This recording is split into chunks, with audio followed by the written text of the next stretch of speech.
भाजप आमदार गोपीचंद पडळकर यांनी राष्ट्रवादी काँग्रेसचे माजी प्रदेशाध्यक्ष आणि आमदार जयंत पाटील यांच्यावर जी खालच्या लेवलला जाऊन टीका केली त्याच्या निषेधार्थ आणि अभियंता अवधूत वडार आत्महत्या प्रकरणाची संपूर्ण चौकशी करावा या मागणीसाठी राष्ट्रवादी काँग्रेस शरद पवार गटाच्या वतीनं आज सांगलीमध्ये पुष्पराज चौकातून भव्य असा मोर्चा काढण्यात येणार आहे।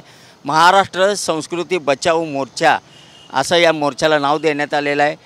लढा वाचारवीरा विरुद्ध सभ्य संस्कृत महाराष्ट्रासाठी असं टॅगलाईन देण्यात आलेलं आहे। एकंदरीत पाहिलं तर पुष्पराज चौकातून संपूर्ण सांगली शहरामधून हा मोर्चा निघणार आहे आणि त्यानंतर सांगलीतील ऐतिहासिक स्टेशन चौकामध्ये या मोर्चाचा समारोप होणार आहे आणि या ठिकाणी सभासुद्धा होणार आहेत। या मोर्चासाठी महाराष्ट्रातून अनेक खासदार आमदार या सभेसाठी उपस्थित राहणार आहेत। त्यामध्ये प्रामुख्यानं खासदार सुप्रिया सुळे त्याचबरोबर अनेक मान्यवर राष्ट्रवादी काँग्रेसचे जे खासदार आहेत ते सुद्धा या ठिकाणी येणार आहेत। खासदार अमोल कोल्हे असतील, निलेश लंके असतील, हे अनेक मान्यवर या ठिकाणी येणार आहेत। त्याचबरोबर राष्ट्रवादी काँग्रेस पक्षाचे सर्व आमदार आणि महाराष्ट्रातील सर्व जे राष्ट्रवादीवर प्रेम करणारे लोक आहेत, जयंत पाटील शरद पवार यांच्यावर प्रेम करणारे लोक आहेत, ते या ठिकाणी मोर्चामध्ये मोठ्या संख्येने सामील होणार आहेत।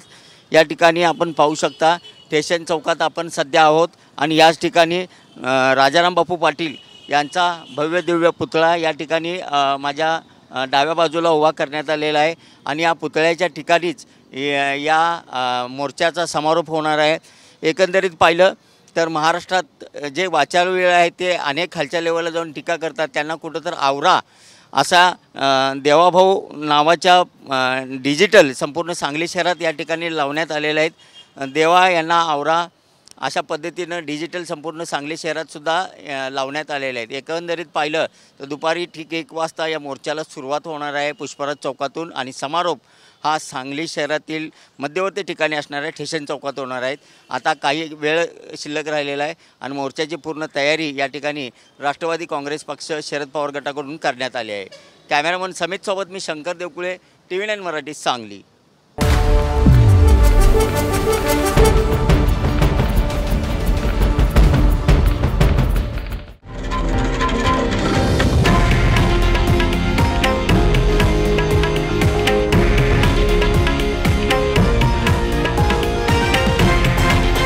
हे आहे देशातील नंबर 1 न्यूज नेटवर्क आणि आपण पाहत आहात TV9 मराठी, एकमेव।